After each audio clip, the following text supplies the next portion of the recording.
नमस्कार। अस्तित्व, भाषा, संस्कृति और विरासत के आज के अंक में आपकी मुलाकात करवाएंगे एक ऐसी शख्सियत से जो हिंदी की प्रख्यात लेखिका हैं और इसके साथ ही डोगरी में भी बहुत खूब लिखती हैं। उनके अभी तक 5 काव्य संग्रह और 3 संस्मरण प्रकाशित हो चुके हैं। अब मेरा आशय समझ ही गए होंगे, शशि पाधा मैडम आपका एक्सेलसियर स्टूडियोज़ में बहुत बहुत स्वागत है। धन्यवाद राजेश्वर जी, आपने मुझे अपने शहर में अपने लोगों से रूबरू होने का अवसर दिया। आप सोच नहीं सकते कि मैं अपने आप को कितने भाग्यशाली समझ रही हूँ, क्योंकि ये मेरा जन्म स्थान है और ये मेरे रोम रोम में बसती है इसकी खुशबू मिट्टी। और धन्यवाद देना चाहूँगी डेली एक्सेलसियर की पूरी टीम को कि उन्होंने मुझे आज यहाँ आमंत्रित किया और बहुत अच्छा लग रहा है अपने शहर में आपसे बात करने। मैडम आपका जन्म जम्मू में हुआ जी, शिक्षा जम्मू में हुई जी, शादी जम्मू में हुई जी, लेकिन आजकल आप वर्जीनिया यूएसए में सेटल्ड हैं जी। लेकिन आपकी साहित्यिक कृतियों में जम्मू शहर बार बार दस्तक देता। बात ये है कि जिस मिट्टी में आप पले बड़े हो, जिस मिट्टी में आप खेले हो, वो मिट्टी आपके रोम रोम में बसी रहती है। तो आप कहीं भी चले जाओ, सूरज पश्चिम में निकले या पूरब में निकले, लेकिन मुझे तो यहीं का सूरज अच्छा लगता है, यहीं की खुशबू अच्छी लगती है। तवी के किनारे जब सूरज चढ़ता है तो बस सुबह उठ के वही दर्शन करने का मन करता है। तो मुझे फ़र्क नहीं पड़ता कि मैं वर्जीनिया में रहती हूँ, क्योंकि मेरा तन जो हो सुदूर कहीं भी, मैं एक बार लिखा था, मन तो बसता अपने देश, तन जो हो सुदूर कहीं भी, कोई कहे प्रवासी मुझको, कोई कहे अनिवासी, कितने भी उपनाम मुझे दो, मैं तो केवल जम्मूवासी। बहुत खूब। आपको लिखने का शौक कब पैदा हुआ? आपने एमए संस्कृत किया, एमए हिंदी किया, और संस्कृत पढ़ने वालों को अधिकतर कविताएं लिखने का बहुत शौक रहता है, क्योंकि साहित्य जो हमारा बेसिक साहित्य है, समृद्ध साहित्य संस्कृत से है। जी जी, बिल्कुल, हाँ बिल्कुल, क्योंकि अभिज्ञान शाकुंतलम जब आप पढ़ो तो आप हैरान होते हो कि कालिदास कहाँ कहाँ पहुँचे। उन्होंने मेघ को दूत बना दिया। इस तरह शायद प्रभावित करते ही है, साहित्य प्रभावित करता है। लेकिन मैं ये बात बार बार सबको बताती हूँ कि मेरा पारिवारिक वातावरण ही साहित्यिक था। घर में कोई शौक था किसी? सबको। अच्छा। मेरे हमारे खिलौने नहीं होते थे, हमारे किताबें होती थी, पत्र पत्रिकाएं होती थी। कॉमिक्स? नहीं, हमारे टाइम कॉमिक्स नहीं होते थे। कॉमिक्स बहुत हाँ, हमारे टाइम में तो उस युग की हूँ। हमारे टाइम आता था सरिता, धर्मयुग, साप्ताहिक हिंदुस्तान, और ये सब किताबें आती थी। और मेरे पिताजी कल्याण मंगाते थे। अच्छा। तो वो हमें दाएं देखो बाएं देखो, अलमारी में देखो, सिर्फ किताबें होती थी। तो नेचुरली वो वातावरण ही वैसा मिला, छोटी छोटी कविताएं तभी से लिखनी शुरू कर दी। लोग कहते हैं घरों में लाइब्रेरी होनी चाहिए, तो आपको जैसे खुद कह रहे हैं कि दाएं देखो बाएं देखो, हाँ, सामने देखो, किताबें किताबें नजर आती हैं। हाँ, तो घर ही एक लाइब्रेरी है। हाँ, घर ही लाइब्रेरी था। और संगीत भी। मेरे भाई प्रकाश शर्मा बहुत अच्छे गायक रहे हैं जम्मू रेडियो के। शास्त्री प्रकाश शर्मा? हाँ जी, शास्त्री गायन नहीं। अच्छा। उन्होंने वो लोकगीत ज़्यादा गाते थे, फोक। तो इसलिए घर में हर तरह के वाद्य थे, हारमोनियम, तबला, तानपुरा और बैंजो। अच्छा। उस ज़माने में जो वाद्य होते थे, मेरी माँ हारमोनियम में गाती थी। अच्छा। तो मेरी सुबह जो अगर श्लोकों से शुरू होती थी हमारे घर की सुबह, तो शाम भजनों से, क्योंकि मंदिर था घर में, तो भजन संध्या होती थी। तो इस तरह के वातावरण में आज मेरे को लगता है कि सहज ही हो जाता है ये सब कुछ, सीखना नहीं पड़ता, मेहनत नहीं करनी पड़ती। तो कविता का शौक आपको तभी पड़ा लिखने? तभी पड़ा।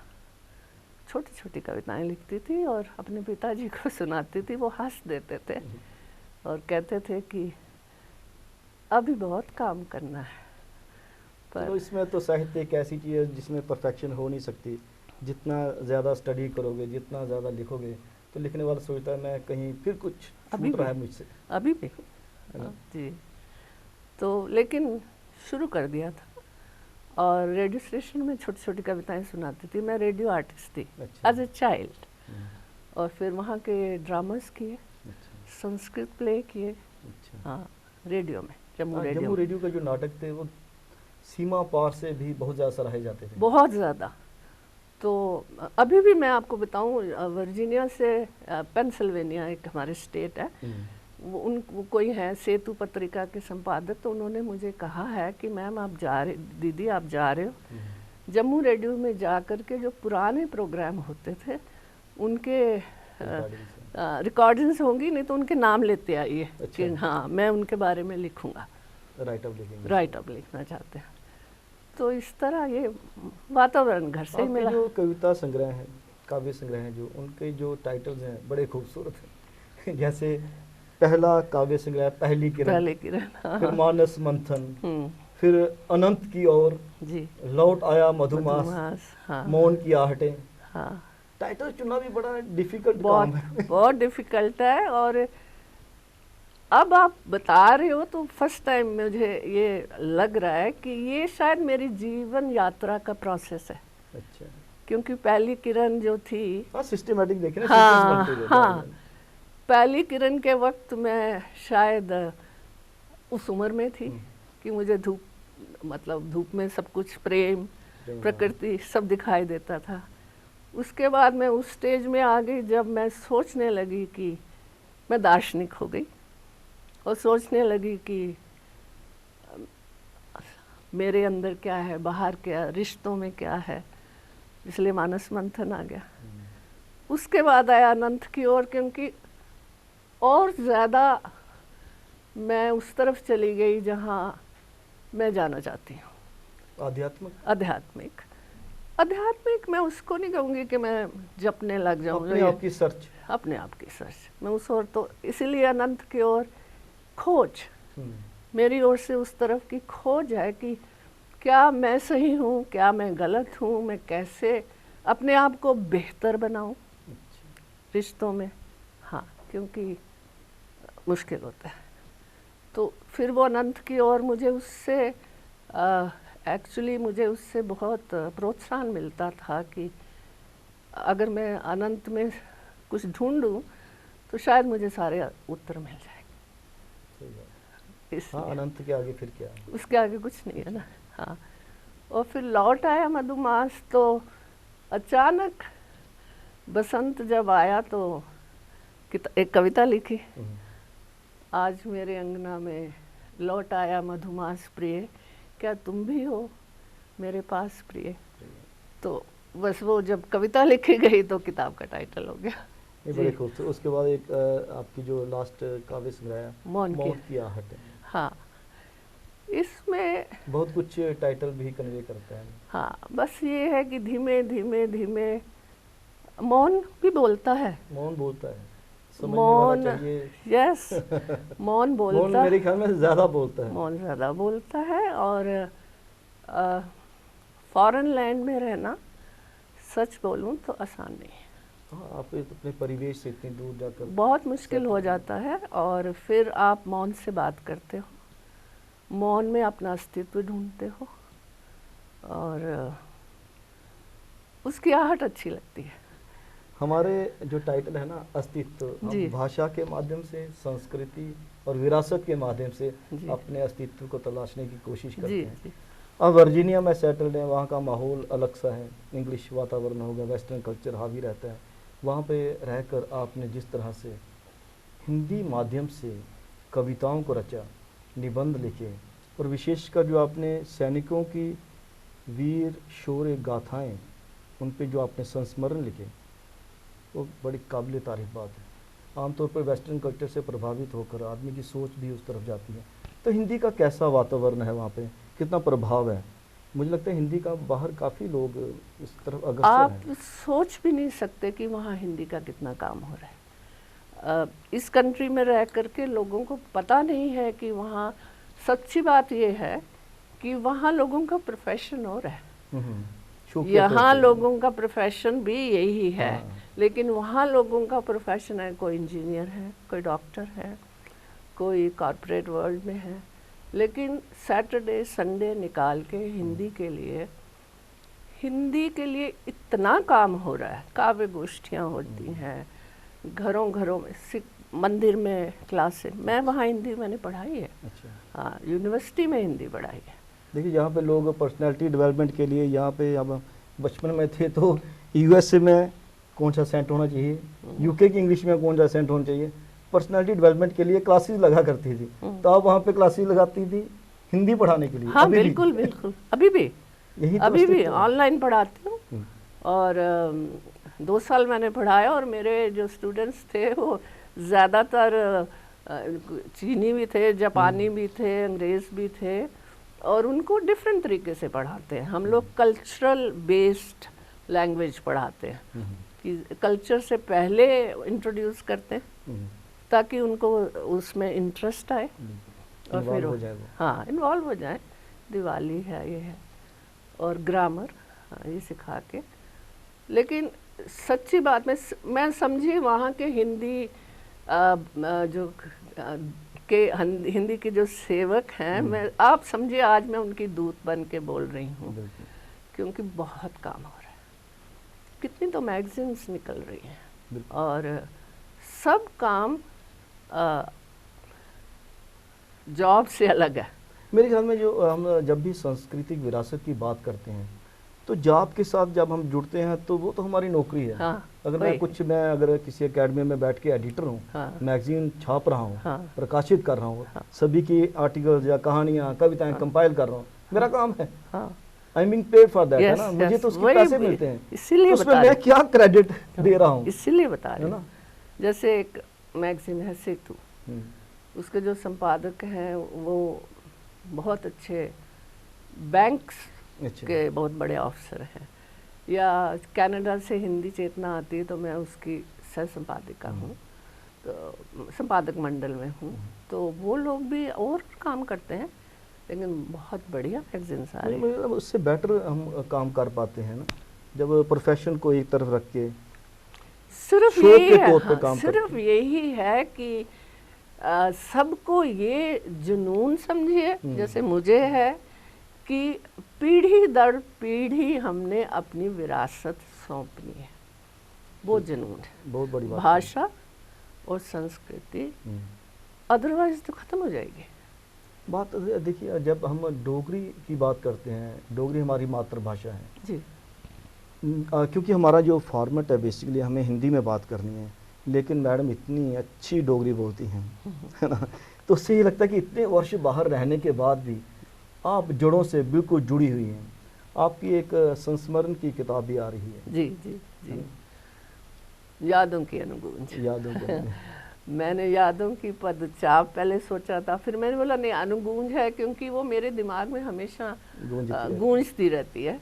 तो वो राजेश्वर जी, आपने बड़ा अच्छा प्रश्न किया, क्योंकि उसमें मैंने ये ओवर द इयर्स, मतलब 2 साल लगे मुझे ये सारे संस्मरण लिखने में, और बचपन से लेकर अभी तक जो भी हमारे त्योहार थे जम्मू के, जो ख़त्म हो गए हैं। क्योंकि जब मैं वहाँ से फ़ोन करके अगर अपनी किसी को पूछती थी कि रुटराड़े खेलते हो, वो क्या होते हैं, वो बताए, बोले नहीं। फिर मैंने सोचा क्योंकि वो माहौल नहीं है, कच्चे छत नहीं है, कच्चे आंगन नहीं है, तो रुट कहाँ बनाएंगे, राड़े कहाँ करेंगे। फिर कान सखियाँ हम तो करते थे, नवरात्रों में विशेषकर। तो फिर मैंने सोचा कि क्यों ना मैं पूरे जो जम्मू की मुझे विरासत मिली हुई है, भगवान जाने इसको कोई पढ़ेगा कि नहीं पढ़ेगा, ऐसी बात नहीं, एक डॉक्यूमेंट रहेगा आपका। हाँ, पुराने जम्मू की तरफ आपका जो भी आपने जैसा बचपन देखा, जो मैंने बचपन देखा, जिन लोगों से मैं मिली हूँ, मैंने घर पुराने टक्कियाँ, जिसे डोगरी में टक्कियाँ बोलेंगे, नहीं, एक माशकी बाबा आते थे, वो पानी छिड़कते थे कच्ची सड़कों पे, पत्थरों पे, मैंने उनके ऊपर बड़ा अच्छा संस्मरण लिखा है कि वो हमारे साथ खेलते थे, हमें झूले देते थे। बर्तनों को वो कली, अब हिंदी में पर्टिकुलर वर्ड तो मुझे नहीं पता। हाँ, बर्तनों पांडे को कलिकरा बर्तनों के, हाँ, मलाई बर्फ वाले, बर्फ वाले तो वो सारे मैंने और वो जो आते थे ना, फिल्में दिखाते थे तो वो अब ये मेरे जो सारे आर्टिकल्स हैं ये सब काफ़ी मैगजीन्स में छप गए हैं, क्योंकि लोग मांग रहे हैं और वो उससे जुड़ते हैं। मैंने जम्मू की ड्रेस पे भी आर्टिकल लिखा है, जम्मू के बुगदियों, आप पता नहीं जानते बुगदी, हाँ हाँ, ये जो मोती ऐसे होते हैं, ये दादी भी कहना थी ना, बुगदियां पड़ी। यहाँ से किसी को कह के उसकी फोटो मंगाई। नहीं, आपको पता आजकल एक बुगदी के कितने तो गहने बन जाते हैं, फिर वो बड़ी बड़ी बुगदी क्या उस बड़ा सा होता था सिक्के की तरह। हाँ, तो वो बुगदियों के जो मेरा मन किया, जैसे हमारे गहने बनते थे, हीरू सन्यारा था उनकी, तो उसके ऊपर लिख दिया। कोशिश ये की तो सांस्कृतिक विरासत, हाँ, इसी को कहते हैं। हाँ हाँ, क्योंकि हर रोज तो हम उन लम्हों को जीते हैं, तो दिमाग में आते हैं, फिर मैं बैठ के लिख देती हूँ। हमारे यहाँ क्या दिक्कत है, दिक्कत नहीं मैं कहूँगा, मतलब एक चिंता है, चिंता होनी भी चाहिए। हमें अपनी भाषा को बचाना है, विरासत को बचाना है, संस्कृति को बचाना है, रीति रिवाज वगैरह सभी उसमें सम्मिलित हो जाते हैं।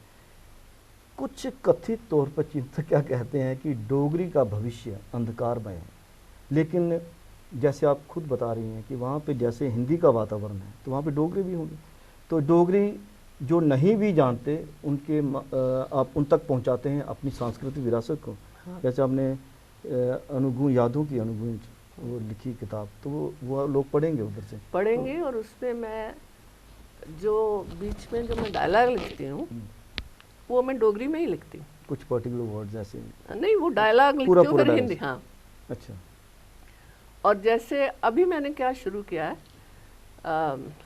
डोगरी के गीतों को मुझसे मांग रहे हैं लोग, अच्छा। हिंदी में ट्रांसलेट करके। अच्छा, भाव देखना चाहते हैं वो ना? हाँ, नहीं, वो कहते हैं कि आजकल लोक भाषा पर बहुत काम हो रहा है।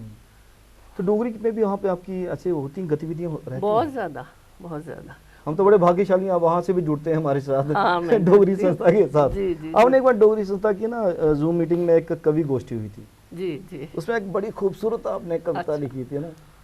हाँ, क्योंकि मैं कोशिश करती हूँ कि कोशिश नहीं कोशिश नहीं है, नहीं, आप इसमें एडप्ट हैं, मतलब एक्सपीरियंस है कि डोगरी में भी कैसे ताना बाना बुना जाता है। मैं आपको एक छोटा सा एक्सपीरियंस बताती हूँ। एक बार मैंने फ़ोन किया अपनी देवरानी को कि आज क्या है जम्मू में, तो उन्होंने कहा दीदी तमदेन। तमदेन, अच्छा अच्छा। तो मैंने उसी टाइम बैठ के कविता लिखी, माँ ने भिजवाई पंखियाँ, मेरी छम छम बरसे अखियाँ। हम चाहेंगे कि वो कविता प्लीज दोहराएं, और जिनको पता नहीं है तमदेह के बारे में नहीं, वो उसके साथ जुड़ी। अच्छा, ये दूसरी कविता है जिसमें जम्मू की पूरी बात है, जो मुझे इतनी याद आती है। तो ये कविता मैं लाई हूँ, मैं आपको पढ़ के सुना देती हूँ। बिल्कुल मैम। चेते, मतलब जैसे मुझे याद आती है यहाँ की हर चीज़ की। चेते दे पखरू ने मारियां डुआरियां, चेते ने पखरू ने मारियां डुआरियां, सारतां करांदियां न तारां ते अटारियां। They call me, they invite me, सारतां करांदियां।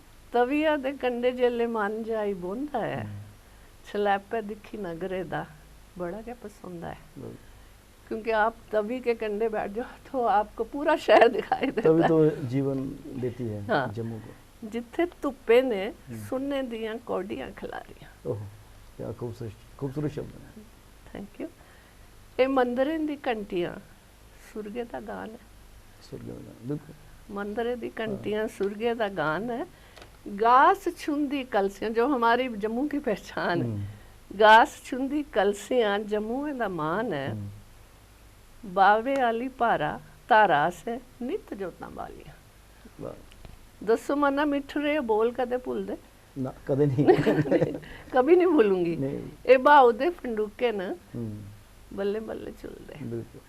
ये पक्कियां निशानियां ना से नहीं बसारियां, पक्कियां निशानियां नहीं ऐसे बसारियां। टेई गई टक्कियां, क्योंकि अब आओ ना आप जम्मू में तो वो नहीं दिखाई देता। डेवलपमेंट के नाम पे वो चीजें खत्म हो रही है, हर बार अलग जम्मू अलग हो गया। टेई गई टक्कियां पर रूह नहीं टुटदी। बिल्कुल। नगरे दी कथ कहानी दस कदे मुकदी। कदे वो इट्स ए प्रोसेस। बिल्कुल। वो एक दे कने जुड़ी दी है उनमें सुनांग और डोगरी में वो हिंदी में बताती हूँ। अब मैं सुनाऊंगी, मैं अपनी बातें अपने पोते पोतियों को जब यहाँ की सुनाती हूँ तो उनको याद रहती है। मैं उनको पूछती हूँ आप सुंदर लग रहे हो, नहीं कहती, मैं हमेशा कहूँगी आज आप बहुत शैल लगा दे। तो शैल हो जाएगा ना, शैल उनको आ गया। पत्तू खाओ हाँ। तो आ गया उनको, पता है उनको क्या खाना है, पत्तू। तो ये मैंने लिखी थी और बहुत खूबसूरत, धन्यवाद। हाँ जी।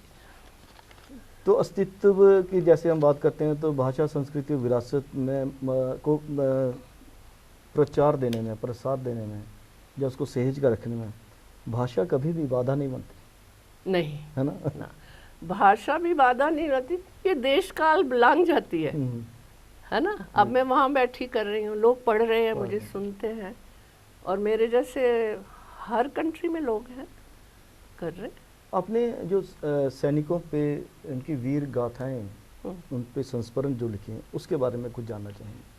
राजेश्वर जी, मेरी जब शादी हुई तो वैसे मेरा माहौल दूसरा ही था, लेकिन 40 साल इनकी सर्विस रही मेरे पति जनरल केशव बाधा की। तो जब ये रिटायर हो गए और उसके बाद मुझे ये ख्याल आया कि इनकी कुर्बानियाँ जो सैनिक है, ये एक दिन समाचार पत्र का नाम सुर्खियां बनती हैं, बस टीवी पे शोर मचता है ना। उसके बाद उसका परिवार क्या कर रहा है, वो खुद कहाँ पे है, नोबडी नोस, भूल जाते हैं लोग, ये तो दुनिया का चलन है। बिल्कुल। तो वो कोशिश की मैंने कि मैंने सोचा कि मैं जितने लोगों को मिली हूँ, जानती हूँ, अब वो नहीं रहे, तो मैं डॉक्यूमेंटेड तो हैं, लेकिन वो फौजी डॉक्यूमेंटेड है, तो मैं उनको अपने तरीके से फिर मैंने एक एक करके, जो हमारे पलटन के थे, कुछ जम्मू के जो लड़के जो शहीद हो गए, फिर मैं उनके घर घर जाती थी। अच्छा। और जो रह गया वो फ़ोन पे फ़ोन रख लिया, उनको बोला, उनके माता पिता को, आप बोलते जाओ। जब भी जम्मू आई हूँ तो घर घर जाती थी, उनसे मुलाकात करती थी, और फिर उनको मैं मुझे ये लगा कि मेरा ये उद्देश्य, मेरा ये धर्म है, इस सेना ने मुझे या मेरे पति को, हमारे देश को इतना कुछ दिया है, तो मैं उनकी बात लोगों तक, तो आम लोगों तक, तो आम जनता तक पहुंचनी चाहिए। तो वही मेरा एक छोटा सा प्रयास किया आपने वो सारा। हाँ, 2 किताबें आई हैं, शौर्य गाथाएं और निर्भीक योद्धाओं की कहानी, क्योंकि उनसे जैसा कोई योद्धा हो ही नहीं सकते। और आप अक्सर जम्मू भी आती रहती हैं, जम्मू की तरफ आपका जो खिंचाव है वो ले ही आता है, देखती हैं आपकी जम्मू आकर के, पुराना जम्मू स्टेप बाय स्टेप बदल रहा है जी। तो वो चीज़ भी बदल रही है, जो मतलब जो हम सांस्कृतिक विरासत की बात करेंगे उस हिसाब से, या जम्मू को देख के आपको खुशी महसूस होती है अभी भी कि ठीक है, जैसे लोग सो कॉल्ड चिंतक कहा करते हैं वैसा नहीं, घरों में अभी भी वातावरण वैसा ही है। हाँ, मैं जिस घर में अपने देवर जी के घर में रहती हूँ, या हम जितने भाई बहन हैं, हम तो डोगरी बोलते हैं। एक अजीब सी बात है, मतलब जब हम पे भी हम डोगरी बोलते हैं। तो ऐसा कहा जाता है कि शुरुआत में पता नहीं कि डोगरी बोलने में शर्म किया करते थे। मुझे नहीं लगता कि जैसे आप खुद बोल रहे हैं कि हमारे घरों में डोगरी बोली जाती थी पहले भी, आज भी बोली जा रही है। हमारे घर में बचपन में हमने डोगरी सुनी, किताबें हिंदी की पढ़ी, चंदा मामा गुड़िया जैसे सारी का आपने बड़ा धर्म, लेकिन किताबें तब थी नहीं, अवेलेबल नहीं थी डोगरी साहित्य की ना।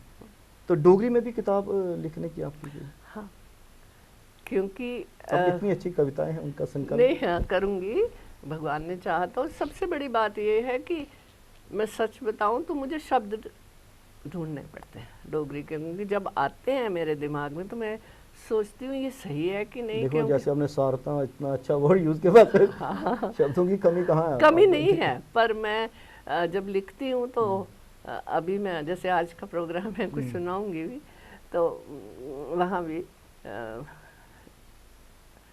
ए दिन बंजारे रुकदे ने, मतलब दिन बंजारों की तरह ही। रुकते नहीं। तो मतलब इस तरह की लिख रही हूँ ना मैं कविताएं, हर तरह की डोगरी में। कोई ठोर ठिकाना तो पता ही नहीं। तो देंगे।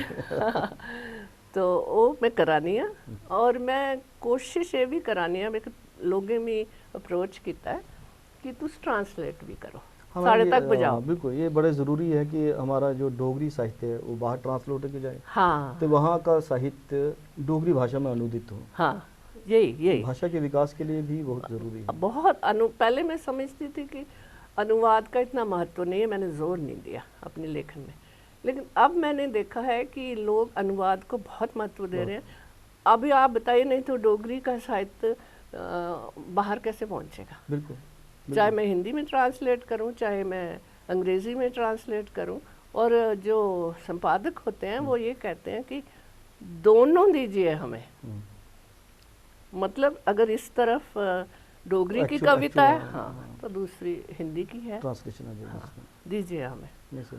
और ऐसे मैंने लोग लेकिन विलियम शेक्सपियर कहाँ पैदा हुए, हाँ, और कहाँ तक पहुँचे, तो ये सारा जी अनुदित साहित्य तो था।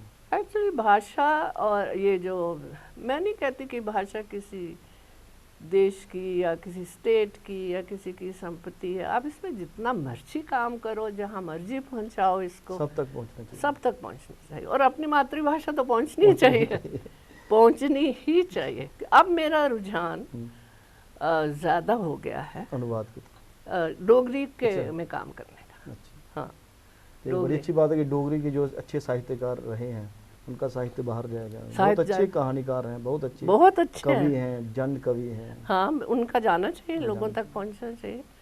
यश जी, हाँ, यश भैया, भाई बोलती हूँ उनको, गीतों के राजकुमार कहा जाता हाँ, है। उनकी दोनों तीनों किताबें मेरे पास हैं। मैं जब अपना लिखती हूँ तो मैं उनकी किताब पढ़ती हूँ पहले, ताकि मुझे उस मेरा आ जाए, मतलब। हाँ, पद्मा जी को भी पढ़ती हूँ, आपको भी पढ़ती हूँ। नहीं, मैं अभी बहुत कुछ लिखना बाकी है। नहीं, जिन लोगों का आप नाम ले रहे हैं वो तो हमारे पढ़ना पड़ता रोल है, मॉडल्स रहे हैं, रोल मॉडल, हाँ, रोल मॉडल्स हैं। हाँ जी, हाँ। नहीं, पढ़ना, कोई भी लेखक नहीं लिख सकता जब तक कि वो अपने आसपास वैसा वातावरण ना बना ले, क्योंकि आप सच बोले तो वहाँ तो सिर्फ अंग्रेजी है ना। हाँ बिल्कुल, लेकिन ये भी हकीकत है कि वहाँ पे अंग्रेजी होने के बावजूद जी आपने हिंदी का भी दायरा बनाया हुआ है, डोगरी का भी दायरा बनाया। हाँ, डोगरी का भी बना दिया हुआ। मेरी छोटी बहन है, वो डोगरी के गीत गाती है, और मुझसे पूछेगी कि कोई, अब मैं लोकगीतों की ओर, मेरे वीर जी, मेरे भाई के जो लोकगीत हैं मैंने यूट्यूब पे जमा किए हुए हैं, और कभी कभी फेसबुक पे या जगह जगह भेज देती हूँ, तो लोग बहुत पसंद करते हैं। ये डिफरेंट माध्यम से हम लोग अपनी संस्कृति विरासत हाँ, को बचाने का प्रयास कर रहे हैं। आपने ठीक बात कही कि माध्यम बहुत आगे ना अभी, उनका फ़ायदा लेना चाहिए, फ़ायदा लेना चाहिए। तो लोग समझने लग गए हैं। जो मैं डोगरी के गीत बजाती हूँ, पोस्ट करती हूँ, तो लोग मुझे पूछते हैं इसका आप मतलब भी लिखिए, आशय ही लिखे। अभी एक वागर्थ करके बहुत बड़ी संस्था है, वो कर रही हैं, मतलब वो जो होते हैं कविताएं की, लेकिन उन्होंने एक नया शुरू किया है कि लोकगीतों पर आप भेजिए हमें। तो मैंने उनको 2-3 लोकगीत भेजे हैं अपने डोगरी के, तो वो छपे उनके मैगजीन में। और ये बड़ी खुशी की बात है कि आप जम्मू आए, आपसे मुलाकात का बहाना मिल गया हम लोगों को, और ढेर सारी बातें हुई कि बाहर भी जो चिंतक कहते हैं कि जम्मू में काम नहीं हो रहा, जम्मू में भी हो रहा है, बाहर भी हो रहा है। आपका बिल्कुल हो रहा है। बहुत बहुत धन्यवाद। धन्यवाद आपका, धन्यवाद। अस्तित्व, भाषा, संस्कृति और विरासत के हवाले से आज हमने जाना कि जम्मू में ही अगर हम कहें कि डोगरी का काम हो रहा है, तो ऐसे नहीं है, बाहर विदेशों में भी काम हो रहा है और डोगरे ही काम कर रहे हैं वहाँ पे। ये बड़ी खुशी की बात है। कैमरा पर्सन करण सिंह के साथ मैं राजेश्वर सिंह राजू, अब दीजिए इजाज़त। नमस्कार।